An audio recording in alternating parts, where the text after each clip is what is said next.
Have you been discharged from your physical therapist because there's nothing else that they can do? Have you been given an exercise prescription program, but still you don't bother to be consistent and be patient enough since it seems like it does not work for you? Or maybe you have a nagging and annoying shoulder pain that does not go away. In this video, I will share to you why the resulting disability is prevalent with frozen shoulder. I will enumerate the most common mistakes most people do that turn their condition worse than ever, leaving them with a stuck joint, leading to a functional disability to their usual activity of daily living.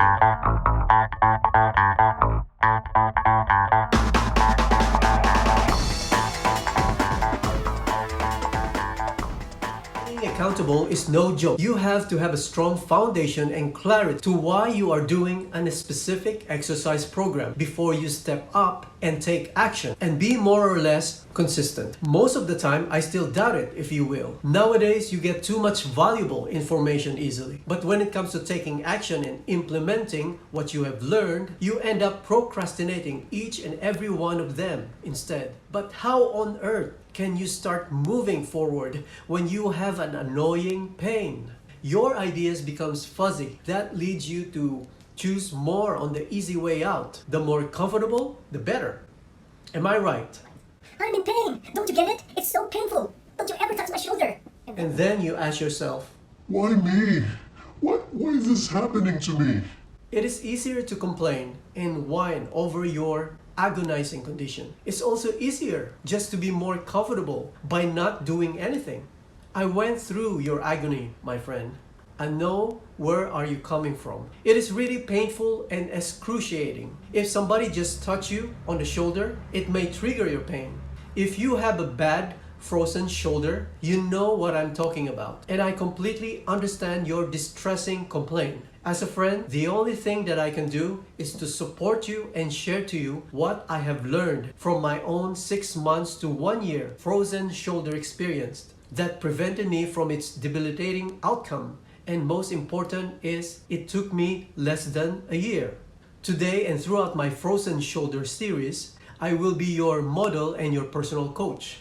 I will walk you through a series of tips and feedbacks that will be useful and valuable to resolving and managing your frozen shoulder. And the most important, reducing or eliminating the resulting disability brought about by prolonged suffering from frozen shoulder aches and pain.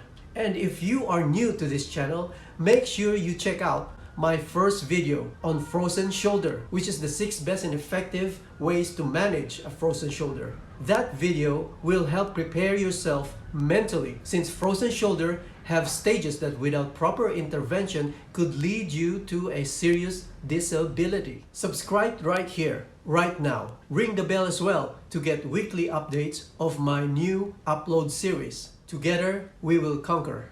Do you want to spend your time listening and watching videos that relates to your serious present condition? Recently, I'm experiencing morning joint stiffness on my right shoulder. I slowly move it and I felt the wave-like aches that comes with every inch of motion in the morning.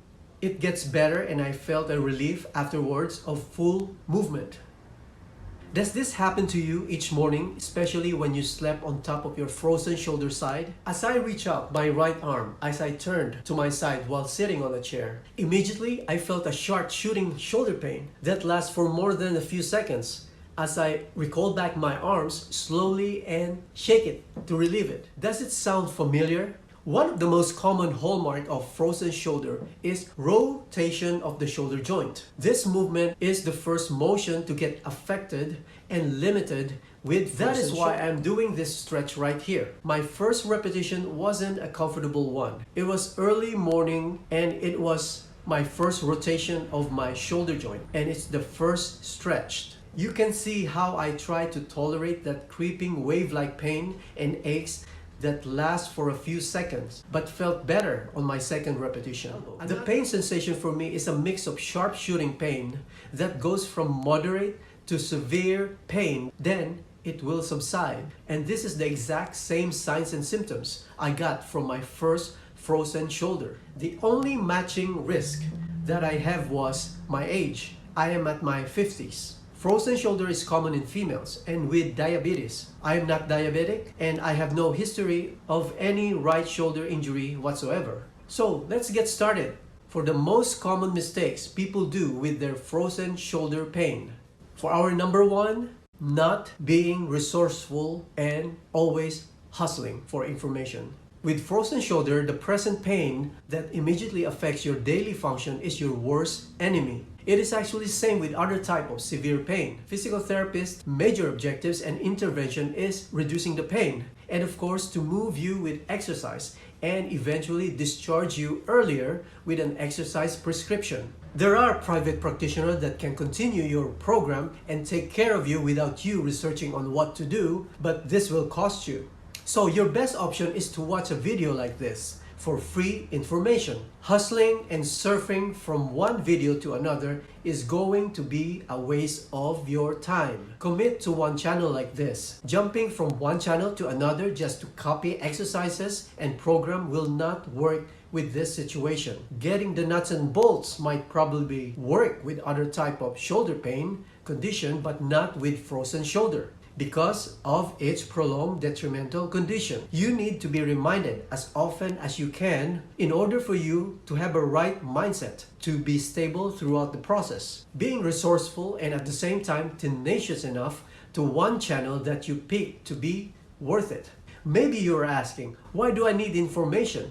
When you are in pain with frozen shoulder, all negative thoughts of your lower self are going to be around your head, dominating. It haunts you till you start drowning yourself with more negative thoughts. Even during the night, it may be your worst nightmare. But if you know the nature of your frozen shoulder, it will help you decrease those anxieties and confusion to why you have this unknown disease. Yes, this is idiopathic, or in layman terms, unknown.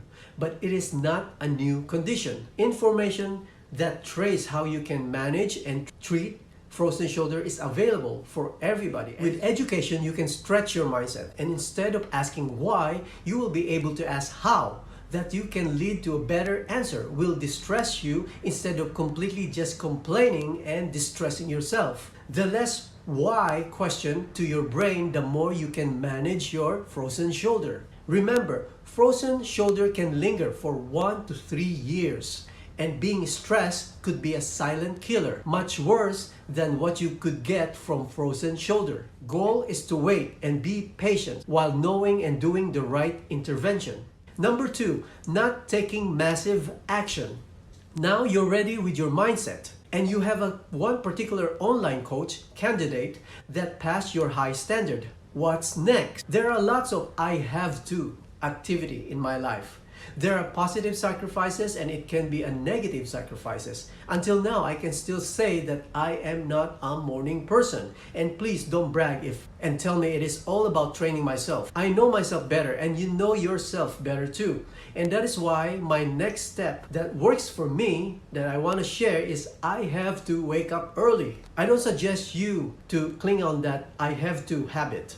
But for the sake of your goal, better start early than late. You are fighting a war with frozen shoulder. And frozen shoulder for me is obnoxious. The frozen shoulder pain will awaken your lower self. And that is why you have to move your ass as early as you can and wake yourself up. You want your action to immediately disrupt your negative thoughts. Start your day with proper stretch based on what you have learned. Starting early and prepared eliminates procrastination. This is my morning routine. I have shown this in my Instagram. I only do this for at least 5 days a week. Why it works for me? My physical action immediately changes the aspect of my state and exceed my lower self. I am prepared for my morning routine and I won't let my thoughts to wander around. Without changing your emotional state, your lower self will start providing you with negative thoughts like, My shoulder is sore. Maybe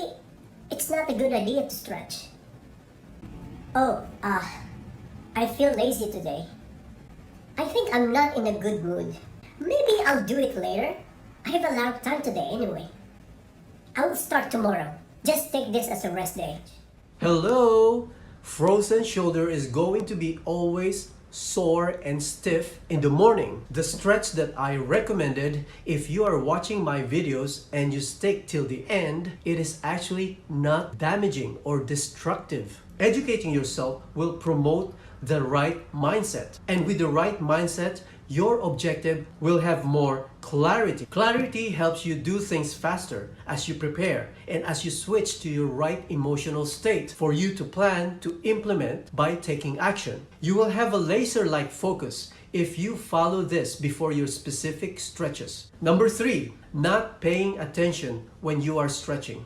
With frozen shoulder, your risk of overdoing it or overstretching it is higher, so does the pain experience. As we learned, the aches and pain coming from frozen shoulder will only serve you to maintain it and to get accustomed to your personal pain threshold. Your goal is to be closely and cautiously aware of how much daily stretch force you are applying, how much more you need to push to keep it the same as before. By connecting and closely paying attention when you are stretching, you will be more careful and be able to be more accurate to the next common mistakes. Stretching too fast. The reason why recommended repetition is only 4 to 6 is to support number 3. Paying attention while doing low repetition will less likely disrupt your focus. Too fast of a movement will trigger the pain that will fire a message to your nervous system to activate protective reflex. This will cause the muscle to immediately shorten and to go to spasm, which will put your shoulder joint